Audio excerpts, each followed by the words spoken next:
Shall we start?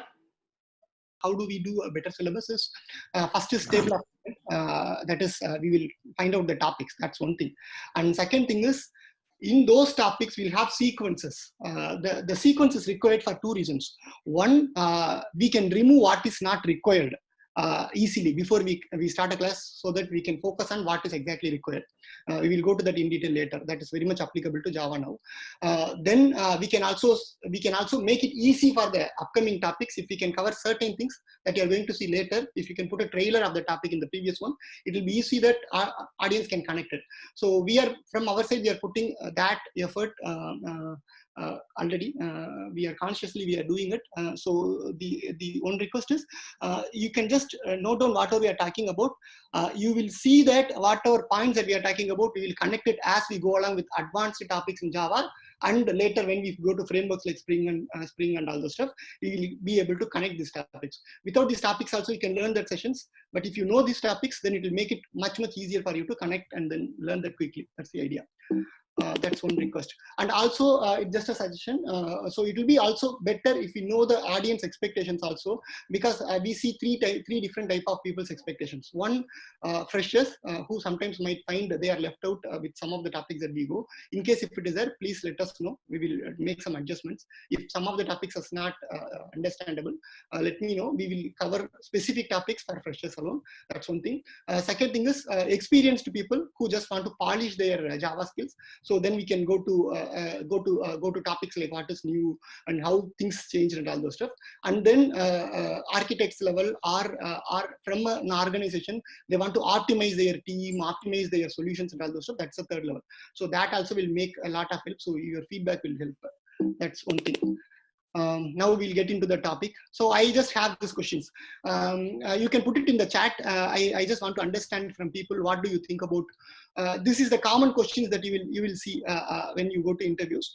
Why when people mention when they put in resumes, there are set when I put CV, say like languages I know, people will put say okay, JavaScript, HTML, CSS. But when it comes to Java, consciously people put Java 8. Just to show that they know Java 8 actually. So, but what is the difference that Java 8 makes? Why we need Java 8? Just keep putting your answers in the chat. I just want to see the chat messages so that I can pick it up from there. And then why do we use TypeScripts? Why can't we use JavaScript directly? And the last thing is a little bit out of these two things, how programs talk.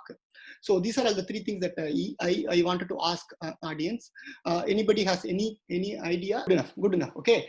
Now people can start typing for why we need TypeScript. Not Java 8, because I see answers are pouring in. Okay, now put it only for TypeScript. Okay, now I'm just reading the answers. These are the very common answers. Java 8 has lambdas and streams. That is why we are using Java 8.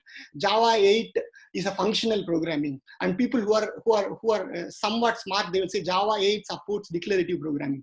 Okay, somewhat we can relate to relate to our personal life also. When we ask questions, there is not like always one single correct answers. For example, just last week I asked the student, why do we use Git? His answer is Git is a widely used version control management system. We can't say he's wrong. Actually, he's correct. Yes, Git is being widely used, but the actual answer is supposed to be, why is it being used by so many people? So now if I relate that to Java, when you say Java supports functional programming, let us understand why functional programming is important. If you say, okay, Java provides Lambda and streams, let us understand why Lambda and streams are more important. So that is the thing. So in real life, the questions that we ask, we can easily answer, but even from the interviewer perspective, the interviewer look for answers that not many people will give.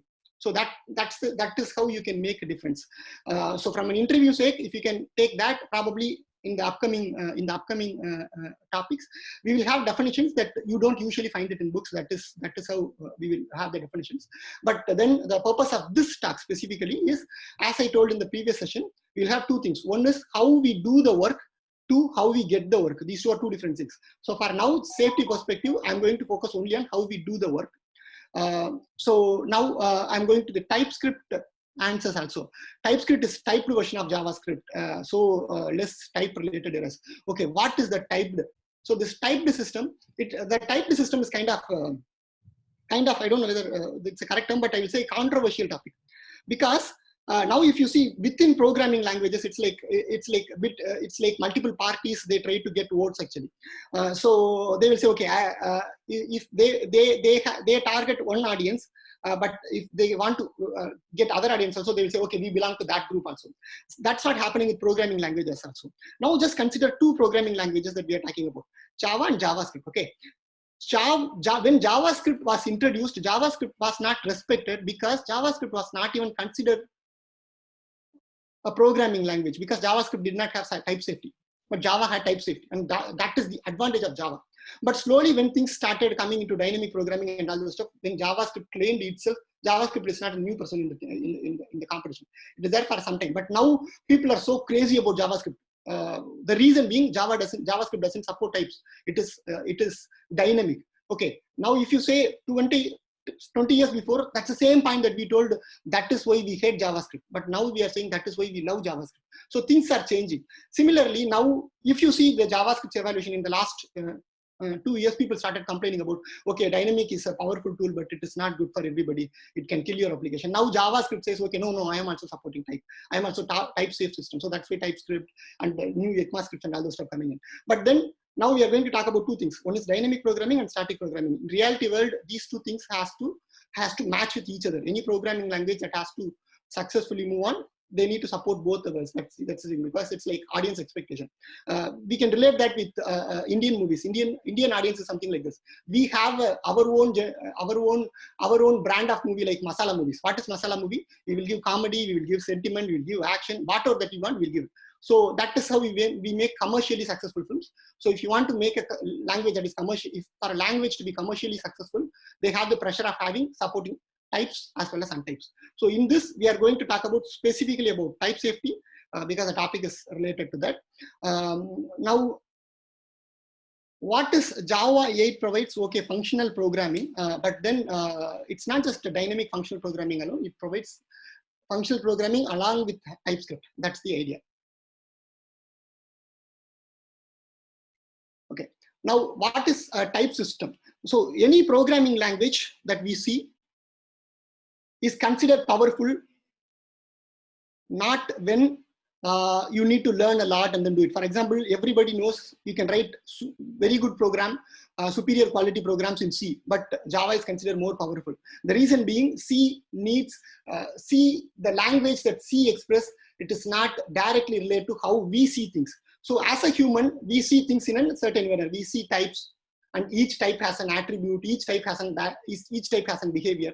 That's how we see things. And object-oriented is nothing but they match how you think they match to the computer programming languages.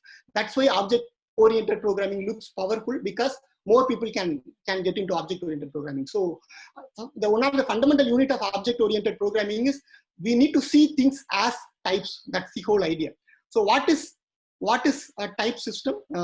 We will see how we see things. We see things as types.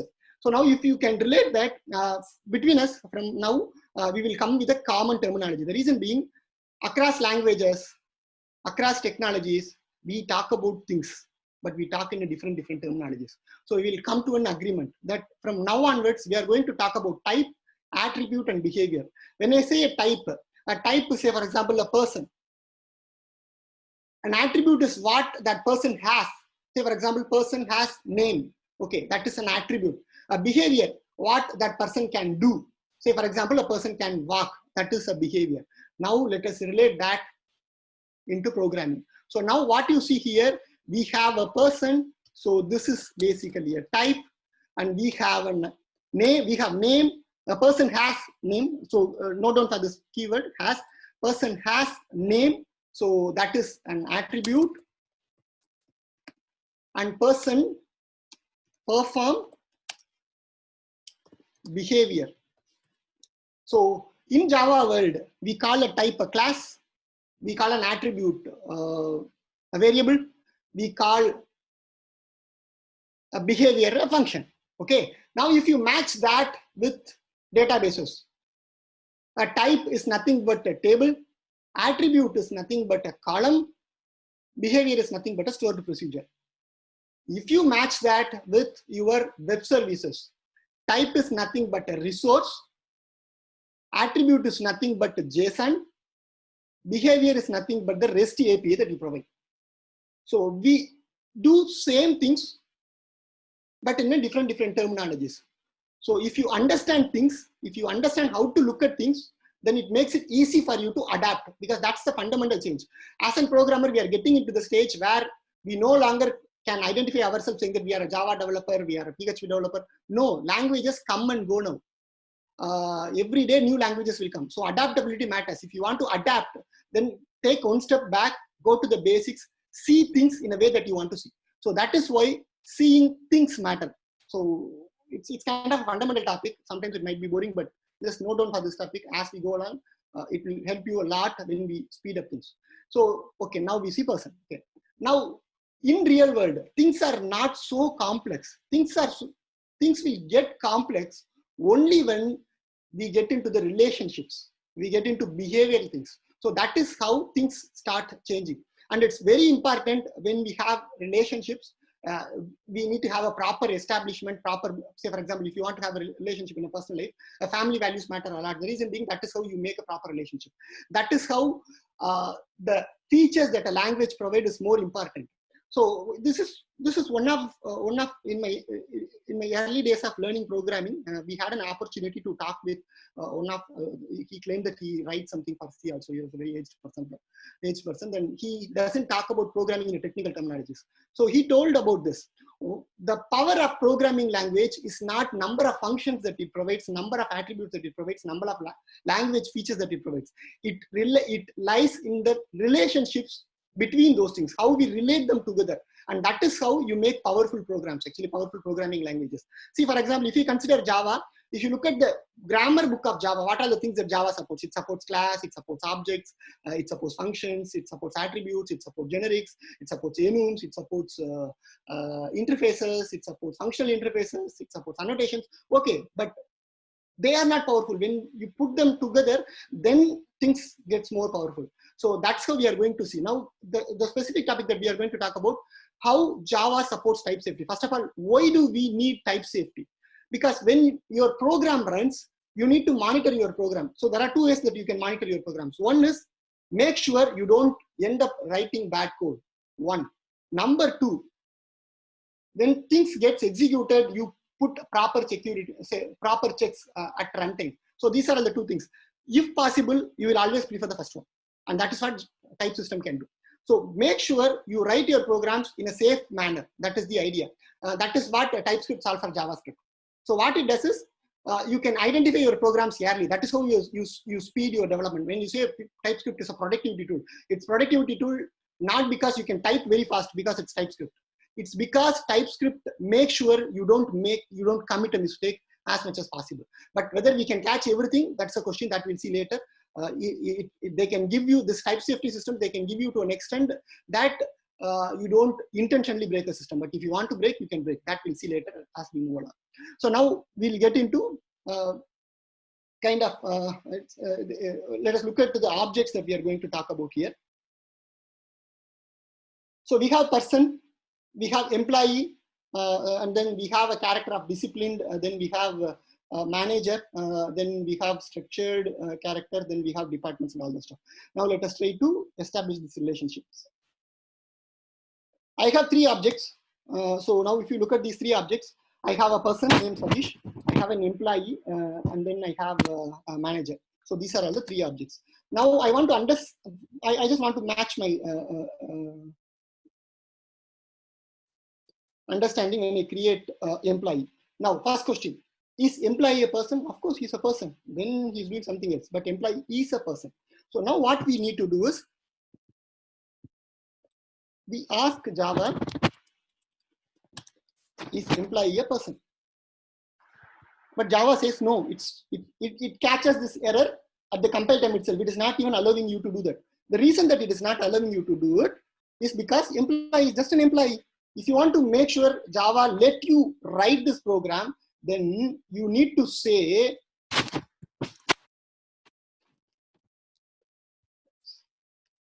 now Java will let you to move the program. Okay. Now the point that you need to, just for simplicity's sake, what you can do is, whenever you read a keyword extends, if you see a keyword extends, read that as easier.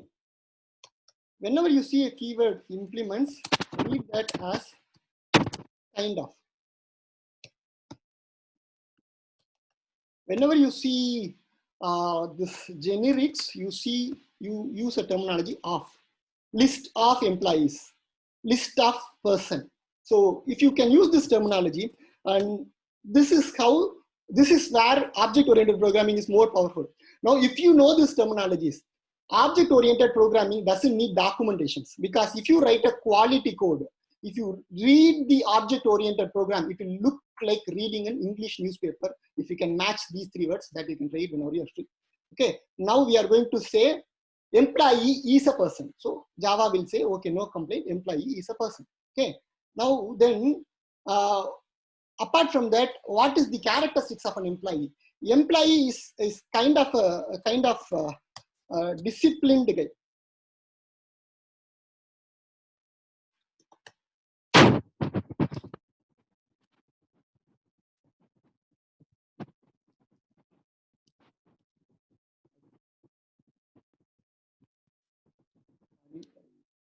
Really bad. In fact, that is why he took my session as a second session, because I was writing this program.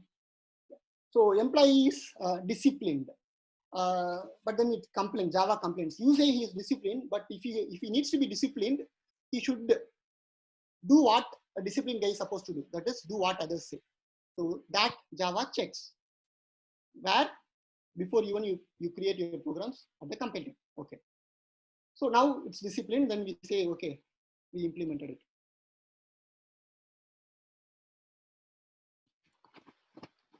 Okay, now you go to generics test and then say, is employee disciplined?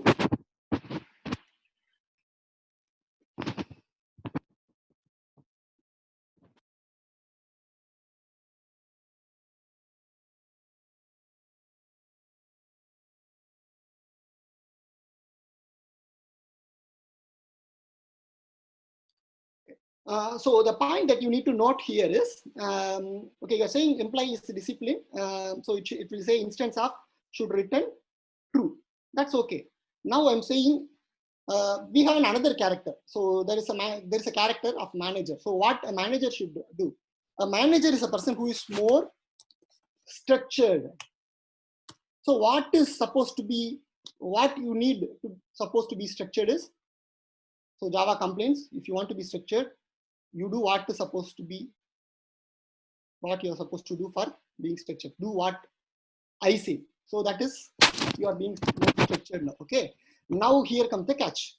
Is employee structured? No, he is just a disciplined guy. He is not structured.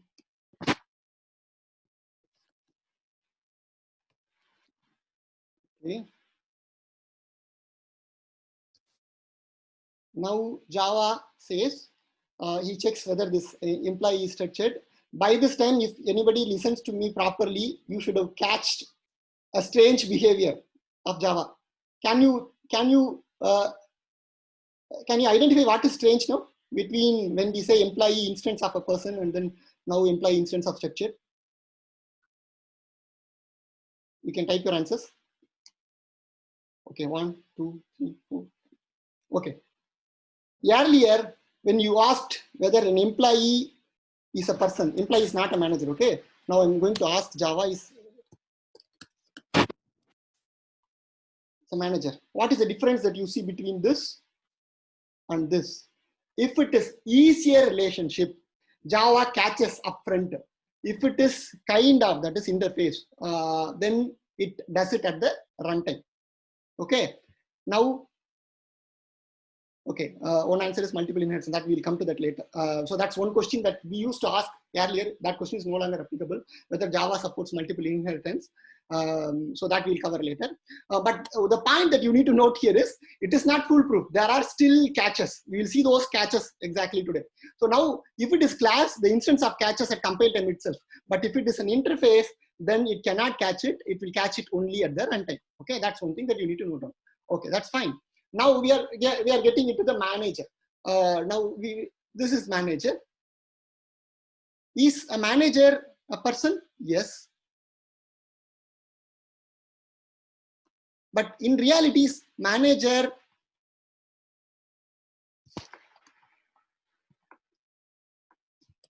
so Java complaints again. So we say person. You go here. So Java says, okay, fine, yes, he's a person. But is manager an employee? Java complaints, no, it's not employee. The reason being because the manager is a person only. Manager is not an employee. So now I make it employee. Now Java says is both a person as well as an employee. So that's the type safety that it provides. Okay, so just watch out for this particular thing that we did. Manager extends employee. We will see that when we go to design pattern. It's one of the pattern that many people miss usually. So now, okay, that relationship is established. Basically, what we are trying to do is we are trying to match real world as it is with our domain problem. So we are taking a simple domain problem. We are trying to match it as much as possible now. Okay, that's fine. Now, employee belongs to a department, okay? And in your company, you have departments like engineering, QA, all that stuff. So you want to say, okay, manage, go to employee, and then you say engineering, okay? And it will run without any issues.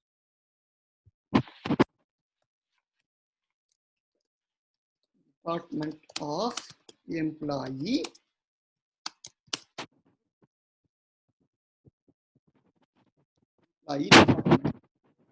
That's the rule. In my company, I have departments only like engineering, admin, and all those stuff. Okay, but then I can say employee department, Madurai department. I say Madurai is my department. Is Madurai a department? No, but Java did not complain. So it allows you to commit a mistake. So how do we safeguard a mistake? So to safeguard this mistake, what we are going to do, we are going to put some of the object-oriented programming that we learned. I'm going here and then I'm going to encapsulate. I'm going to set make.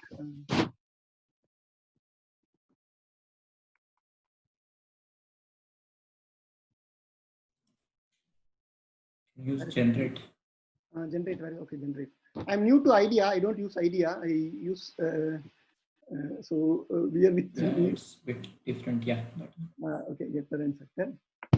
We will come to this editor part now later. Why we use IDEA also. So now, okay, we safeguarded it. Now say, okay, now it will Java will complain. Don't do it. If you want to do a department, then set department. That is how you do it. But again, I can commit a mistake.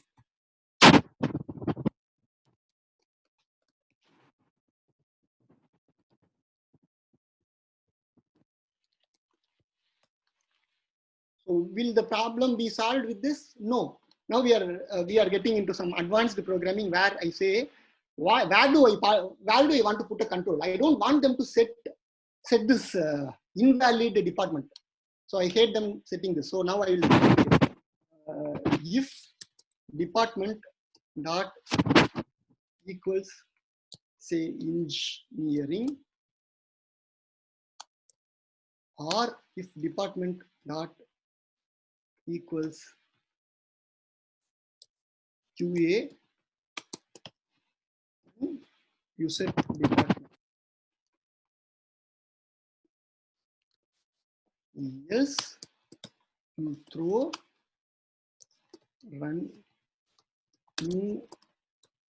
runtime exception.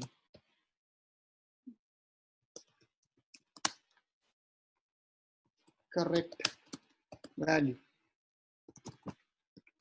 Now that is how you safeguard your program. So anybody can think, what is the better way of doing this? Enum class. Enum. Very good, very good. So now we use enums, but the purpose of enum is this. Without enum, we let people commit a mistake and then you say, okay, hey, this is error. Don't trust your programmer. That's a basic mistake that we do. Whenever even we are a programmer, we should not trust ourselves. So make sure you don't let people to commit mistakes. So now how do you do that? You go to set department. Now I no longer need this polymorphism, all that. I will say department is department. Now Java will complain. Department.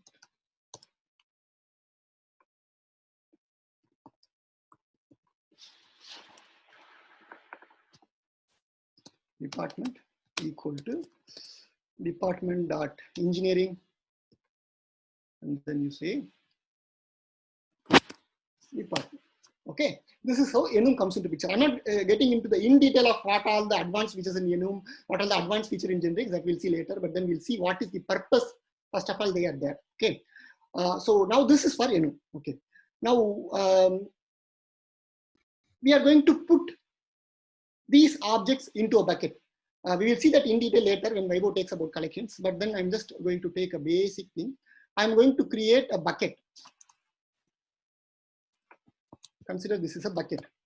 And I'm creating a bucket that a list. And then I can add anything into that. But in some cases, there are certain groups where only say your managers are allowed to work.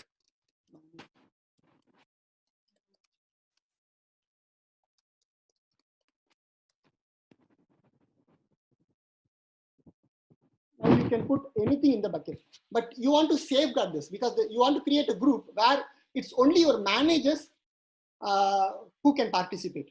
So how do you do that is you don't create just a list, you create list of, watch out for this word of, we will use this very often from now for whenever we put generics. So we say, I don't need just a bucket, I need bucket of managers.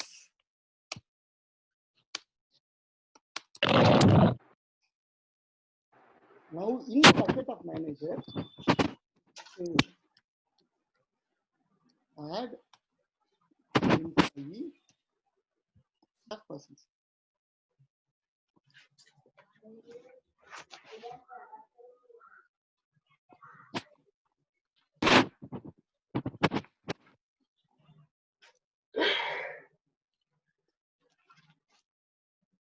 Bucket of person. Okay. Now it let anybody to put anybody who is a person. Now if you say you need bucket of employee, then the person will be eliminated. Okay. So now it will clearly eliminate those who are not belonging to that bucket. That's how generics comes into picture. Generics is one of the highly underrated topic. If you look at framework developers, generics is wide. Generics and annotations are fundamental units of a framework. If you want to safeguard your code, or if you want to reuse your code, generics is kind of both. It can safeguard your code, at the same time it can make your code more reusable. Also, it gives you control as well as flexibility. Now it will say only these two. The point that you need to note down, probably you can expect this interview question from people. The first statement is, are people managers? No, not all people are managers. But are all people all managers are people? Yes, manager is a person. So now here is this. You can say person is your interface. You can assign manager. Java will not complain. Person, you can assign even employee. Java will not complain.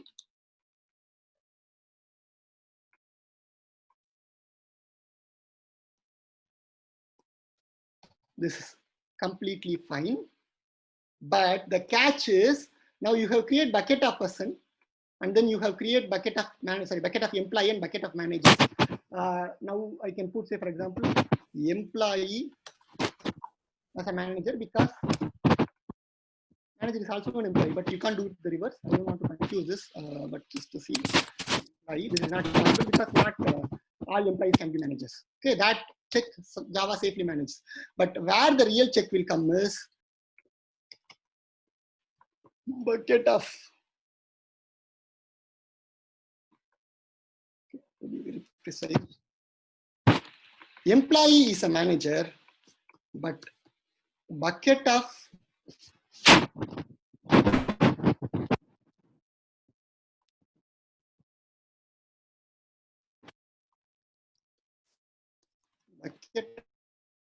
employees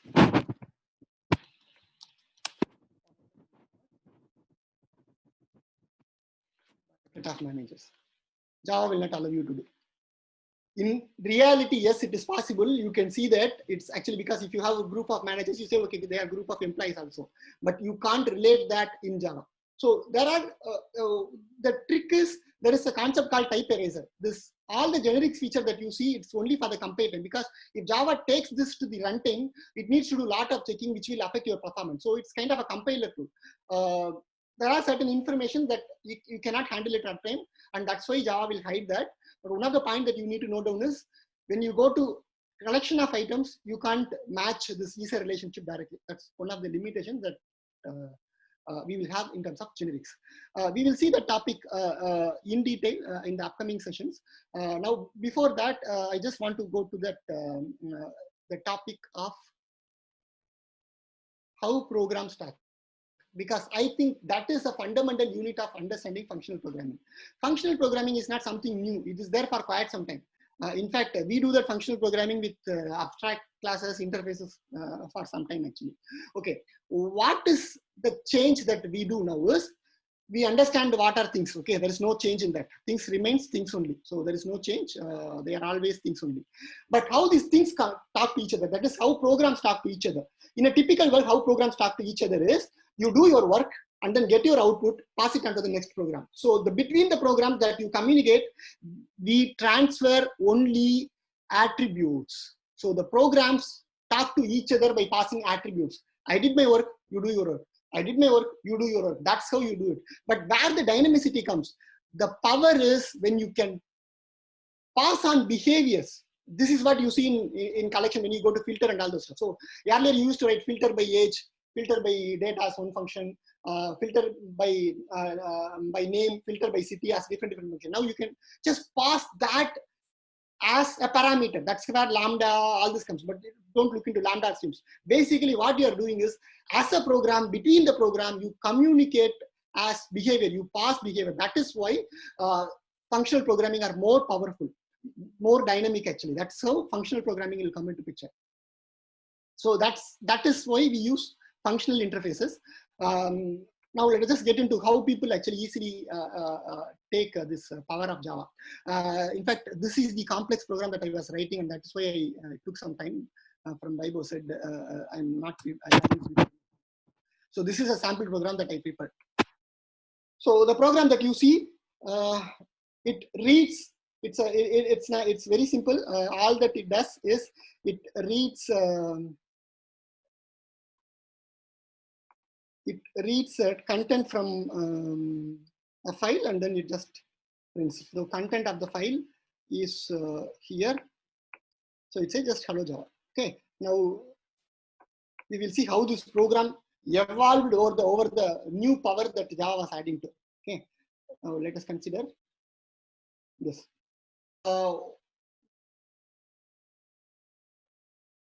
This is so. What is the difference between a normal developer and an experienced developer? We see that now. So a normal developer, he go and searched for Google, how do I read the file? So he searched it, and then he got this sample code, and then he ran this sample code. He got the output saying hello Java. It did read it from the file. Okay, good. Now as what is where experience comes in. As an experienced developer, I will not go and search Google. Google tell me how do I read a file from Java. I will go and search saying that Google tell me how do I read it in Java 8. Now I get a better program. Now look at it. What is the major change that we are trying to do here is, it's the same program, but watch out for this. This is how salespeople will talk. Sometimes you need to hear like salespeople.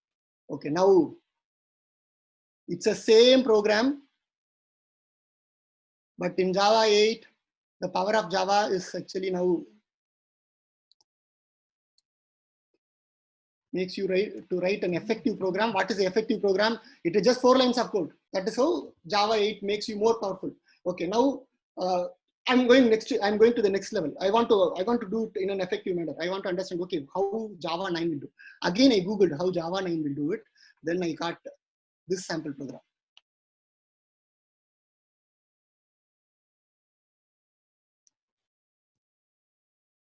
Can anybody guess what is the major improvement that we have got into the code? It is 3 lines. Less verbose. Less verbose. Okay, less verbose or less number of code. So now we have only 3 lines. Within 3 lines, we get our that complex program of reading from a file. I go even further. I go to Java 11. In Java 11, Satish, sorry to disturb you. Satish, I have one query here. Yes. Please go ahead. Yeah. You are going with Java 8, right? Java 8 code. Just I have some basic question. See, we are creating like a buffer reader BR equal to new buffer reader.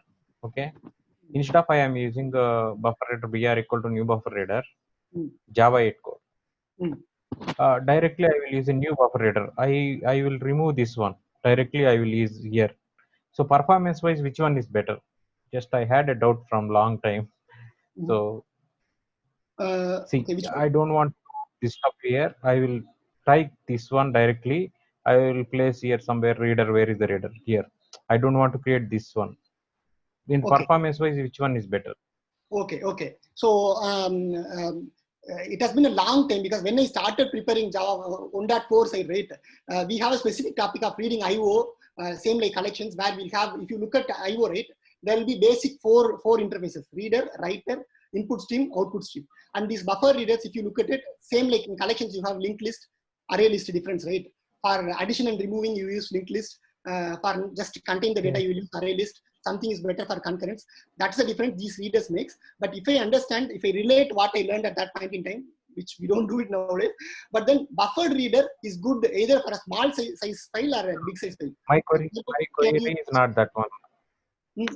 Satish, sorry, my query is not that one.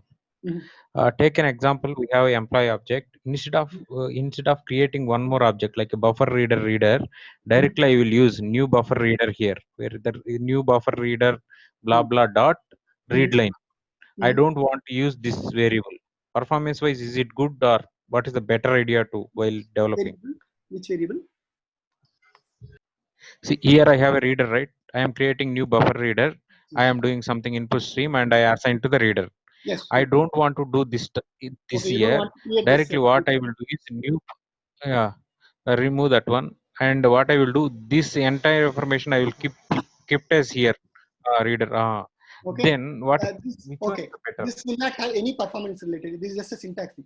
It will not add anything to the buffer reader. It's same. So okay. Thank you. The same. Where the difference will come, see, at the end of the day, it is just a concise code. That's what we are trying to do. But at the end of the day, it will be like we are doing the same thing. So when it gets into compiled code, it's the same thing that we are doing. That will not add any performance. It's just for code element. But then, just going back to that answer, should I use buffer reader or not? Somehow you brought a very good question. That sometimes if the people are like really like 10, 15 years experience, they might ask this question. This is not any more relevant actually. We never read file directly. We have a higher level abstractions in Java with the class. There's a call called files. But there is a difference between when you read a file. If you watch that Java IO in detail, there is specific interfaces.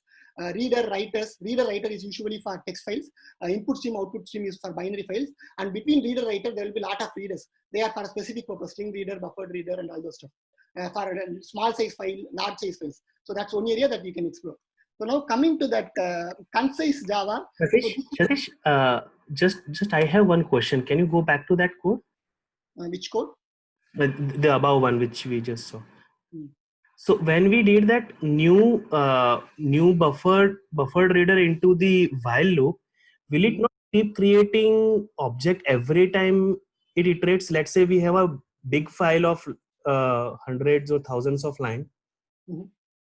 So that's what I told you. So the sample program that I took is not an optimized program or something like that. I just wanted to. It's not a correct answer. It's not correct. the question was that will it be performing or not, right? So in that case, the writing a new buffered reader into the while line will be not performing, correct? And Yeah, where do we create? Oh, okay, okay. No. Okay. See, don't get it that way. Okay. So if you are doing this,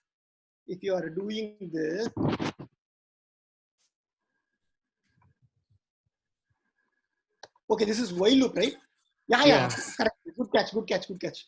right, it will be not Yes. performing. Good catch. Correct. Yeah. In this case, so for the rest of the people, who just mentioned this?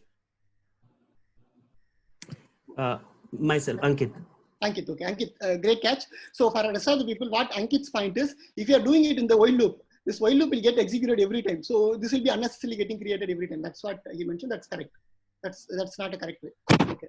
So now the conclusion. Hi Satish, I have a quick question actually. Basically, like we are using buffered reader here because like we do not like if the file is very big, so basically it will chunk the file and only the particular chunk will come into will load into the memory, not the whole file will load into the memory. Is it the correct, or like is there any reason to use buffered reader here? I'm not 100% sure, but that's what I told you. So there's a catch between a large file. So these are the usual consideration that we'll have when you use this correct kind of reader or writer or input stream, output stream. One is the file type, whether it is text or binary, and then file size. So I'm not sure in the exact scenario that we use buffer reader. I think buffer reader is for small file, I think so. For large file, we should not use buffer reader.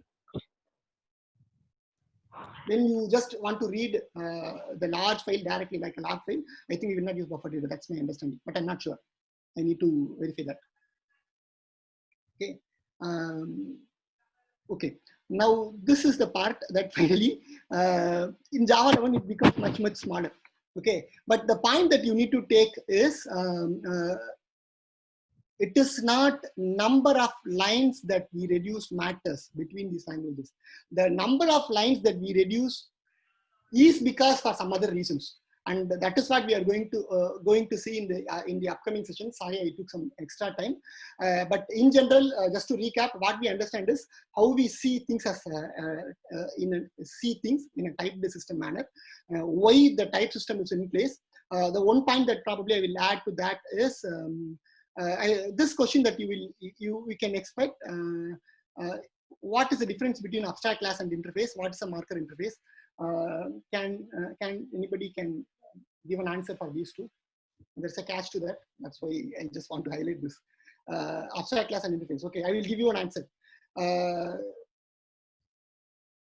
If it is correct, say correct, or if somebody has a different opinions, tell me. Interface are the one where we can only define the methods. Abstract class is the one where we can define as well as we can, we can declare as well as define methods. So for example, we can't write a function block inside, okay, good. Rishikesh already answered for what is marker interface. An interface that does not have methods. Okay, good. And abstract class and interface, anybody can type. Abstract class is the one which is a class, so you can implement your methods, but in interface you can just declare the methods. These two statements are not relevant with the current versions of Java that we have. I'll tell you why. Because in interface there is a concept called default interfaces, where you can actually write your methods also. Watch out for this. This will be very useful when you go to Spring. If you look at Spring's latest version, some of the configurators that you do are all deprecated. Which say, for example, WebMVC configurator, it's deprecated. Instead, you use web configurator or something. Between these two, if you check, one will be an abstract class, another will be in functional interface. Sorry, another will be an interface because they're using default methods. And second thing is, what is a marker interface? Marker interface is an interface that does not have any methods. It sounds really stupid.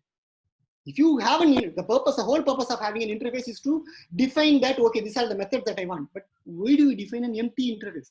The reason being, for example, serializable. If you look at serializable is there in Java for quite some time, and it is an interface that does not have any methods, and it is there in version 1.1. Just watch out for this. It's 1.1. Now you no longer need it. The whole purpose of having a marker interface is to inform the compiler that he belongs to a specific category. That is, if the compiler wants to serialize the object or not, how will it know? It will check the object, whether the object is serializable. If it is serializable, it will serialize. Otherwise, it will say, okay, not serializable exceptions. Okay, that is why it was needed. But I think no longer we need that. Instead of this marker interface, what is a feature that we can use? Anybody can guess? If you consider I don't want to use marker interface, I have a better way of doing it in Java. Exactly, annotations. So now annotation is the one where you are giving information to your compiler. Annotation is a great tool for writing meta programming. Annotation is almost like a tool that framework developers cannot live with. You go to Spring, everything is an annotation. Earlier we used to do XMLs. Nowadays we move from XML to annotations. The reason being, annotation has two advantages. One is it makes code readable. That is what people say. It's not just about making it readable. Annotation is a code. XML is not a code. XML stays outside your code. When annotation is there, you can put type safety, compilation issues, everything. It gets that configuration into your code. That is why we use annotations. Annotations, we will see it in detail. There are multiple types of annotations. But for now, we just see the trailer of what generics, enum, annotations bring together to make an effective type system. Topic in detail, we'll take generics in detail. We'll take this one I couldn't cover, functional interfaces that I couldn't cover. I will cover that. But just be prepared for this. From now onwards, when we write programs, the programs does not talk to each other just by passing attributes. They are going to talk to each other by passing behaviors. If you watch out for that, then the next sessions will be useful.